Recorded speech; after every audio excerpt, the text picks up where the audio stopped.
তিন লোক সফরে বেরিয়েছে, মরুভূমির সফর, মাঝখানে তুফান, কই যাবে, কই বাঁচবে, দৌড়াদৌড়ি শুরু। দৌড়াতে দৌড়াতে এক পাহাড়ের গুহার ভেতরে আশ্রয় নিয়েছে। গুহা চিনেন তো? পাহাড়ের গুহা। আশ্রয় নেয়ার সাথে সাথেই বৃষ্টির পানির ঝাপটায় পাহাড়ের উপর থেকে বিশাল এক পাথর খণ্ড এসে পাহাড়ের গুহার মুখটা বন্ধ করে দিয়েছে। বন্ধ, অন্ধকার। এরা পড়ছে বিপদে, হায় হায়, বাঁচার জন্য ঢুকলাম, এখন দিই মরণ। ঢুকছিল কি জন্য? এখন মরণ। বিশাল পাথরের খণ্ড এসে গুহার রাস্তাটা বন্ধ করে দিয়েছে। তিনজন গায়ে যত শক্তি ছিল ধাক্কায়ও পাথর সরাইতে পারে না। হায় হায়, অক্সিজেন ভিতরে যা আছে আধা ঘন্টা শেষ হয়ে যাবে। কি করে বাঁচবো? বাঁচার উপায় নাই। চিল্লা ফাল্লা শুরু হয়ে গেল, কান্নাকাটি শুরু। একজন বলে, তোমাদের জীবনে কার কি ন্যাক আমল আছে, যেই ন্যাক আমলটা আল্লাহর ভয়ে করছিল ওইটার ওসিলা দিয়ে দোয়া করে দেখো কিছু হয় কিনা। সুবহানাল্লাহ কোন? এটাই উপায়। একজন হাঁটু গেড়ে চোখের পানি ছাড়া শুরু করছে আর দোয়া শুরু করছে, আল্লাহ আল্লাহুম্মা কানাত লি আবাওয়ান শাইখান কাবীরা। আল্লাহ, আমার বাবা মা ছিল বৃদ্ধ বৃদ্ধা, আমি পেশায় রাখাল, সারাদিন ছাগল চড়িয়ে রাত্রিবেলা দুধ আনতাম, সবার আগে আব্বা আম্মারে দিতাম, এরপরে আমার ছেলে মেয়ে, এরপরে স্ত্রী। একদিন গভীর রাতে এসে দেখি আব্বা আম্মা ঘুমায়।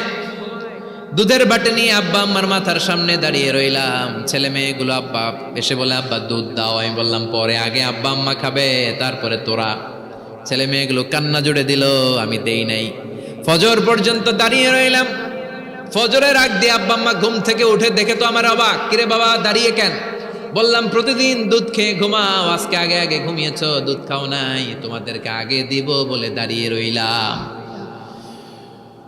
আল্লাহর ডেকে বলে, আল্লাহ ওই দিন সারা রাত দুধের বাটে নিয়ে মা বাবার শিওরে আমি দাঁড়িয়েছিলাম।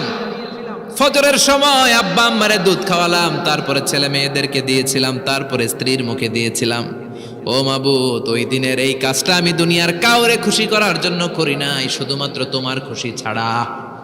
ওই রাতের ইবাদত যদি তোমার দরবারে ভালো লেগে থাকে, ফাফাররিজ আন্না মা নাহনু ফি, আজকের বিপদের দিনে কেউ বাঁচানোর নাই, তুমি আমাদের বাঁচাও। ফানফাজারা, মুহূর্তের মধ্যে 1/3 বিশাল পাথর খণ্ডটা 1/3 ডান দিকে সরে যায়, এক পাশে সরে যায়। সামান্য আলো বাতাস ঢুকতে আরম্ভ করলো। এখন বাতাস ঢুকে, এখন বেঁচে থাকতে পারবে এই নিশ্চয়তা হয়েছে। সুবহানাল্লাহ কোন? এবার সে বলল, ভাই তোর কি আমল আছে বল। দ্বিতীয় জন হাঁটু গেড়ে আবার চোখের পানি ছেড়ে আল্লাহরে ডেকে বলে, মাবুদ আমার এক চাচাতো বোন ছিল, কানাত লি ইবনাতু আম জামিলা ওয়া কুনতু উহিব্বুহা কাআশাদ্দি মা ইউহিব্বুর রিজাল আন-নিসা। আল্লাহ, সুন্দরী, অনন্যা, অপ্সরী, প্রিয়ংবদা, অনুসুয়া, গুণবতী, রূপবতী আমার এক চাচাতো বোন ছিল, তার প্রেমে আমি ছিলাম পাগল পাড়া, কিন্তু সে তো আমার ডাকে সাড়া দেয় না। অনেক চেষ্টা করলাম তারে পাওয়ার জন্য। চাচাতো বোন আমারে বলে, 100 স্বর্ণ মুদ্রা যেদিন দিতে পারবা ওই দিন আমারে পাবা। এবার আমি স্বর্ণ মুদ্রা কালেকশনের কাজে লেগে গেলাম। বছরের পর বছর চেষ্টা করে 100 স্বর্ণ মুদ্রা যেদিন পেলাম ওই দিন চাচাতো বোনের কাছে গেলাম, যে তার হাতে স্বর্ণ মুদ্রা দিলাম, বললাম চলো এবার আমরা অপকর্ম করি। স্বর্ণ মুদ্রা পেয়ে সেও খুশি, আমিও খুশি। সে পাইছে স্বর্ণ, আমি পাইছি তারে। গোপন একটা রুমের ভেতরে ঢুকলাম, দুজনে জামা কাপড় খুলে ফেললাম, নেকেড হয়ে পাপ কাজ শুরু করব।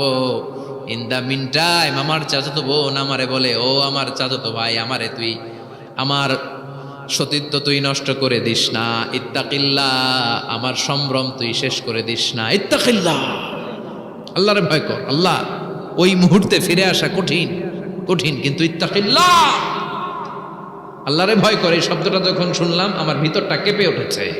আমি মুহূর্তে তোমার ভয়ে জামা পড়ে ওই রুম থেকে চিৎকার মেরে বেরিয়ে গিয়েছে।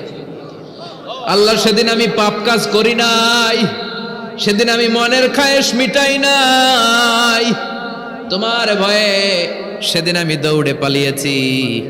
ওই দিনের ইবাদতটা, আমলটা যদি তোমার কাছে ভালো লেগে থাকে, ফাফাররিজ আন্না ফিমা নাহনু ফি, আজকে যেই বিপদে আছি তুমি বাঁচাও। বলার সাথে সাথে 2/3 2/3 পাথরের খণ্ডটা আরো ডান দিকে সরে যায়। সুবহানাল্লাহ পড়েন। এবার আরো বড় ফাঁকা হয়েছে। এবার তারা বেরোতে চেষ্টা করলো, দেখে মাথা বের হয়, শরীর বের হয় না, হাত বের হয়, পিঠ বের হয় না, পা বের হয়, দেহ বের হয় না, আরো ছুটতে হবে।